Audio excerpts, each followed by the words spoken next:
some of that airplane fuel in it. They sell that like Sunoco. What the? All right, here's how it comes.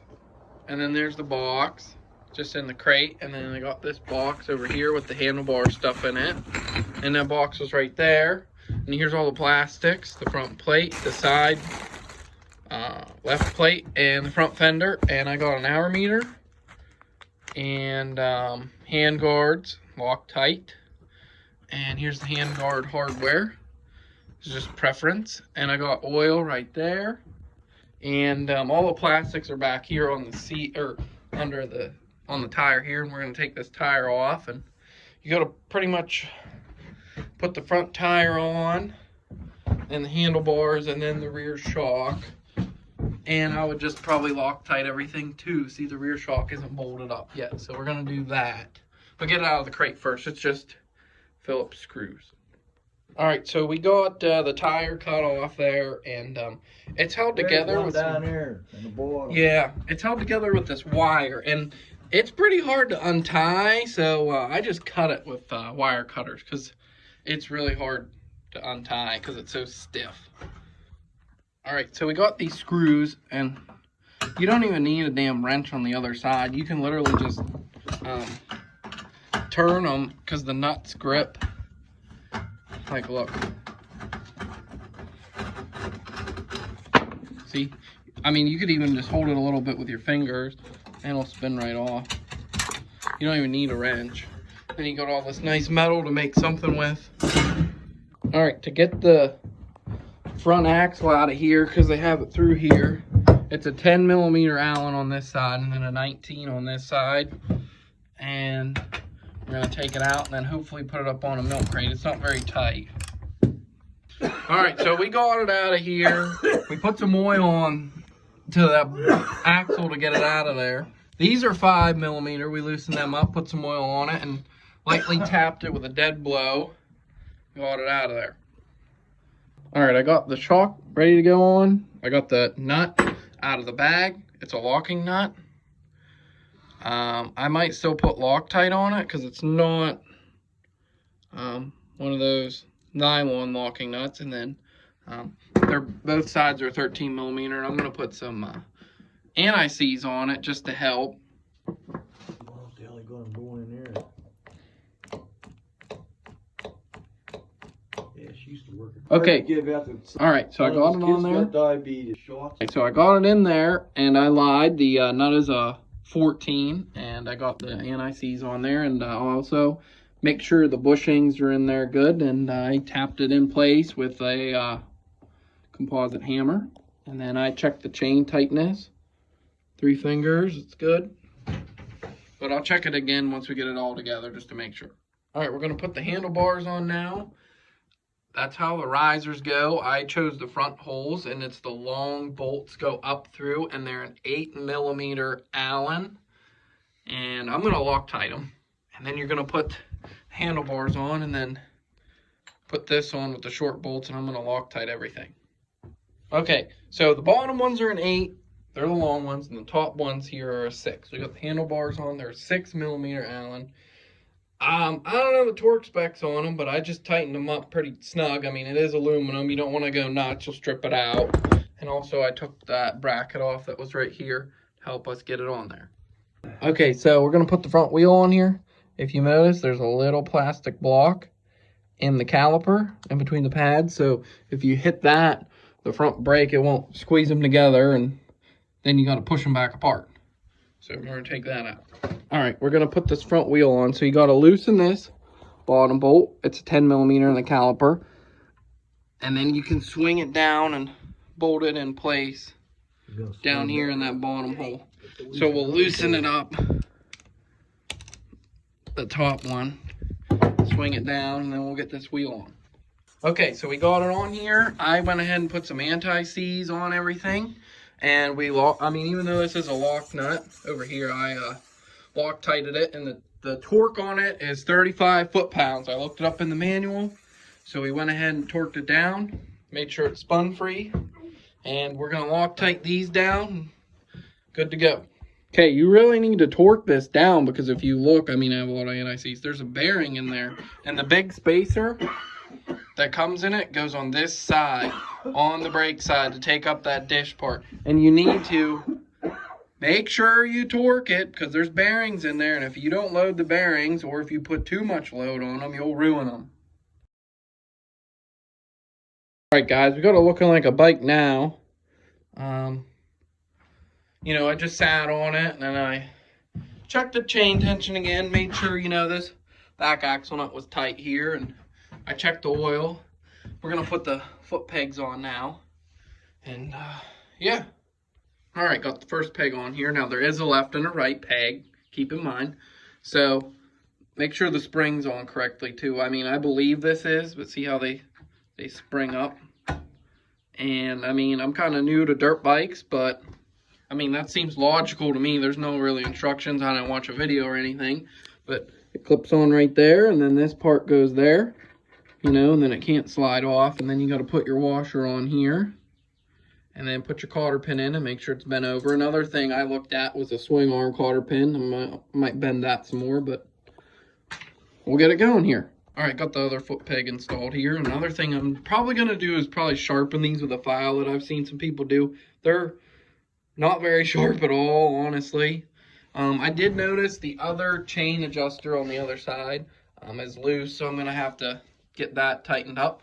And then I was going to Loctite these, but they already have like these bent lockers over every single one, so that's good. And I know like all the bolts here have like green marks on them, like the axle nut did, and like all these motor mount. And what I did on the other side too is I checked this motor mount bolt and this one and this one and even this one on the skid plate.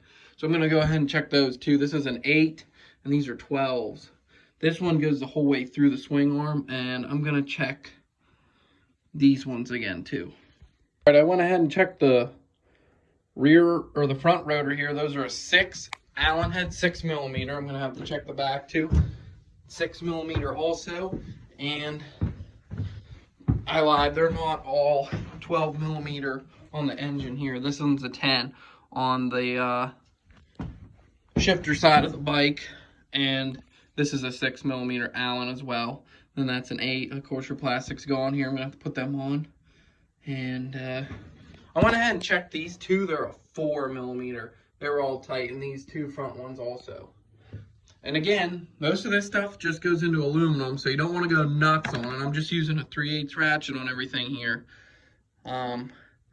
You know, you just want to take it easy, but I mean, make sure it's snug. Putting this back plastic piece on here, you got to take this bolt, 8mm out, and that bolt right there.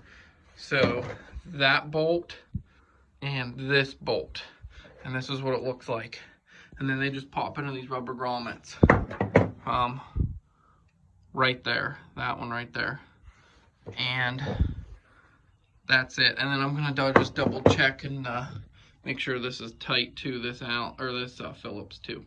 Before I put that on, guys, I went ahead and Loctited the exhaust. I mean, I Loctited the crap out of it because I heard a lot of guys, you know, complaining that their clamp fell off or vice versa, and I went ahead and checked that. And the exhaust is a 5mm Allen wrench you can fit in there, and then this side's a 12mm.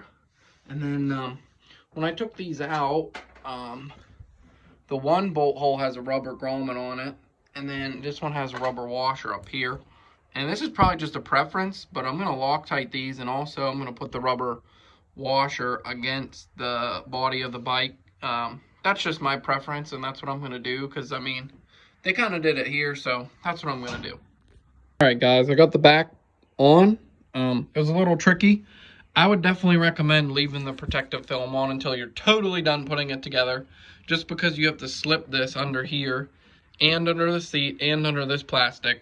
And I learned the hard way to don't clip this bottom into this rubber grommet first.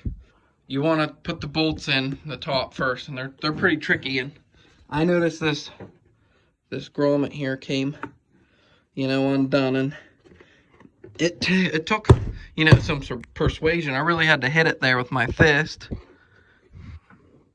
to get it to clip in, but we got her. All right, I'm probably going to put the front fender on now and the nameplate. Okay, here's how this bracket goes on here. And I'm not going to Loctite these on here because they actually are the grippy nuts, and it's just going on the plastic. And then I took this off to make it easier to install. It was on there like this. And what it does is it actually clips the front nameplate here clips into the bottom. The bottom of it clips into that bracket on there. So I just took it off for now for easier install on this. Okay, I found out the hard way here. Took some finagling, but I'd put it on the bike first with this Phillips. I Loctited that on. And then these are 8s.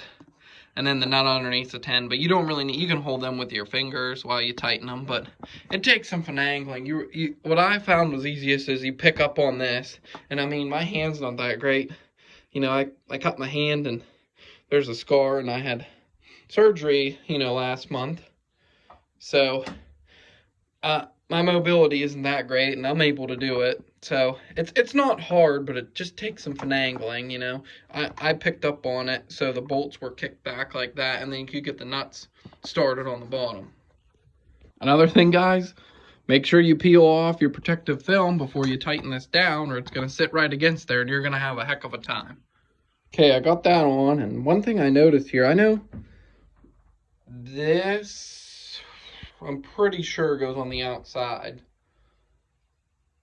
of the nameplate there, but these wires are all jangling around, so I might give them a couple zip ties just to make them look neater and not hanging around, you know what I mean? Okay, there, I got them zip tied, one right there, one right here, you know. They don't flop around as bad. I see there's like wire looms down here, and I try to bend them in a little bit, you know, neater, so to speak, so they're not looking like crap. But I went ahead and turned the bars, you know, both ways and make sure it wouldn't stretch them or anything. And another thing I checked real quick is these cable adjusters, you know, made sure everything was tight. I mean, they're just kind of hand. I mean, you can put a wrench on them, but they're just kind of hand ones. This one was loose. I just gave her a tighten up, but I need to check the clutch anyways when I run it here. But, all right, we're going to put the number plate on now. All right, guys, I kind of made a mistake here. This one, I kind of figured it out on my own because nobody really put a video up. This bracket is for the top one, so it's going to go up in that hole. This small one,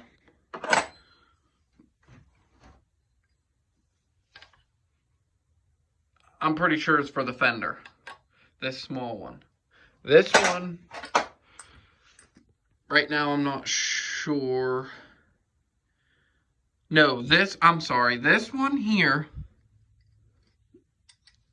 is for the bottom fender. This one. I'm guessing. This one bolts on to this and holds the bottom here. I'll show you guys. Alright guys, I figured this out. This definitely goes here. Now, the fender mounts to it up here. Okay, like that. Alright, and then down here, it's going to get this bracket that comes up.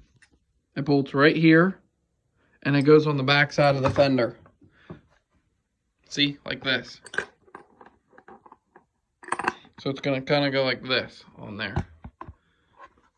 You'll see here in a second, and then the nameplate goes up there. Alright guys, so this is how it goes. See, those ones go down through there. I know it's a little bit bent up because I got flustered, but that's just going to have to be how it is.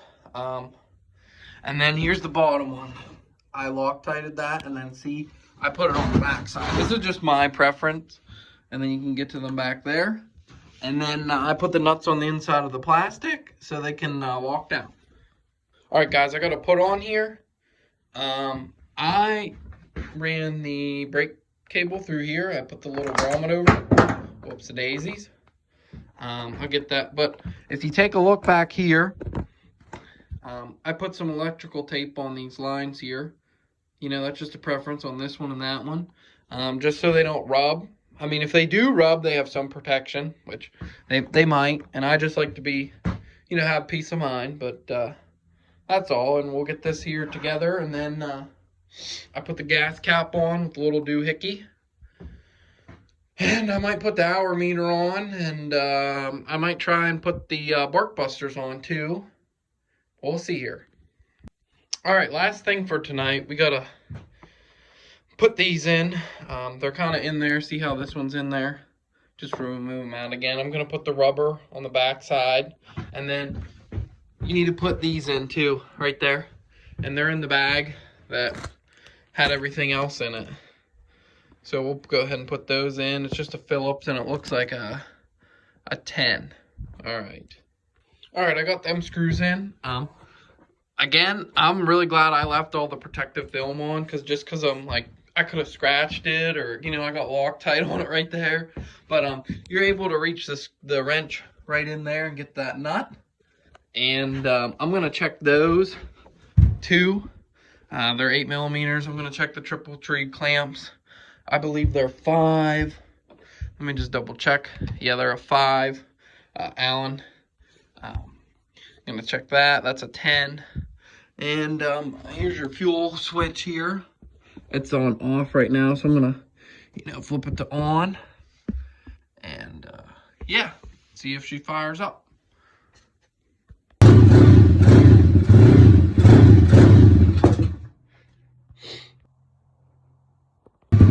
Alright guys, so I did have to kick the shit out of it.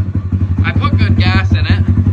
I had to run the choke a couple times, and then it didn't want to idle until I, gave it a couple revs. Not super high, but, some revs. But then it started idling on its own before I messed with it any. And I checked the throttle cable that goes in the top of the carb gear also, guys. And I made sure it was sitting down in there good. But yeah, I haven't took it for a rip. This is it, first run. I did kick it over a couple times just to make sure it was getting oil before I started it.